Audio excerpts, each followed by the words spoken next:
Next in our program, we have a very special guest who I was told to introduce as the motivator for why we are here. If you look at the pictures to either side of the podium, you'll see what this gentleman represents in working with the Carry the Flame organization to honor those that have come before and those who have served our country. Please, it's a special, special honor to have with us, and please welcome Master Sergeant Tim Chambers, United States Marine Corps.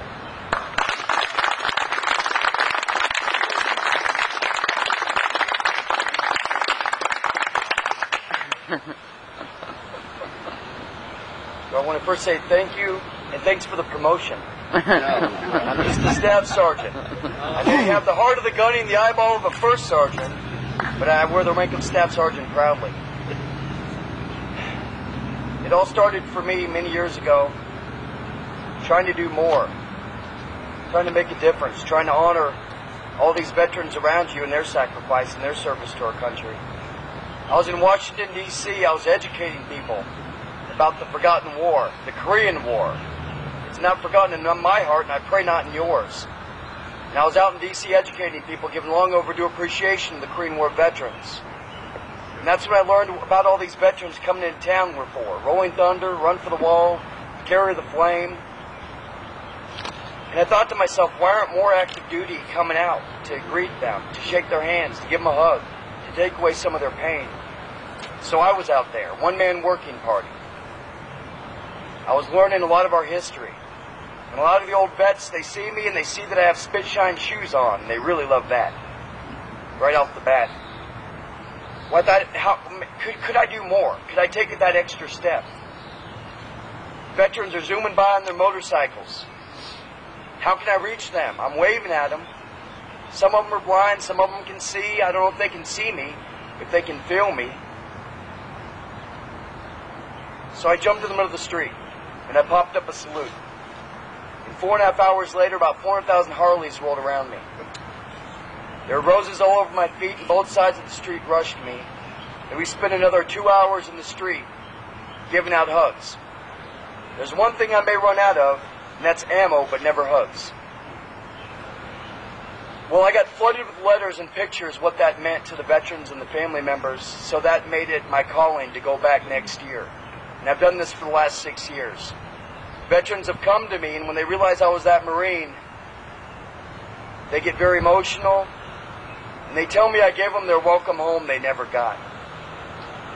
And that can make me stand tall all day long to know that I provided that for them. And even more, some of them said that they could never make that phone call they promised their brother that was dying in their arms to make. But they made that phone call 30 years later. I gave them the courage. And they had that long overdue reunion with their brothers in arms and sisters and made it to the wall. That's what they came there for, but they just couldn't go. A few years ago, I did a name reading honoring the fallen. I traveled with Rolling Thunder Chapter 1. And I did this name reading honoring my fallen from Iraq and Afghanistan. Your sons, your daughters, our parents, our uncles, our aunts. And I put that weapon in front of me for 4.5 hours so America could see it. And if they didn't know what it was about, I prayed that they'd find out. Well, I've done this the last 6 years. And this year I'm very privileged that Carry the Flame allowed me to travel with them. I'm on leave. This isn't endorsed or supported by the Marine Corps. This is my moral duty, to do what I feel is right and do what I can, not being deployed in harm's way. So my message traveling across country is to reach Americans and let them know that when you live your life to the fullest, when you exercise your right as an American, you honor our service and you don't let their sacrifice go in vain. When you reach out and help fellow Americans in need, when you help the less fortunate, when you demonstrate compassion, you're not only an American, but you're a patriot of America, and just as patriotic as the service members that served in this generation and every generation past. And that's all that is a direct representation of the fortitude and commitment and love that the service members have. Now, it's been used against us as our weakness time and time again, but we stand tall. I only ask the youth of our nation to do one thing for me. The whole world is there for them, and I'm proud to serve to ensure that their freedom will be there and they can do what they want to do, I ask them to further their education. Because someday down the road, they're going to be called upon to stand tall. They're going to be asked to make a decision.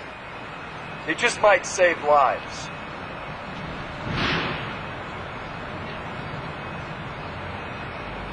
Is there more I can do? I think there's more I can do. And I'm going to do it. And no one's going to stop me. I'll stand out in that street till everyone comes home, our POWs, our MIAs, my brothers and sisters, till freedom rings. If that's what it's going to take. Just take an ounce of that pain of 6.5 hours saluting, and just take an ounce of that and go make a difference. And you've honored my service. Now I'd like to introduce a great man that's allowed me to journey with them across country and reach families that lost their loved ones and help them heal. King Cavalier,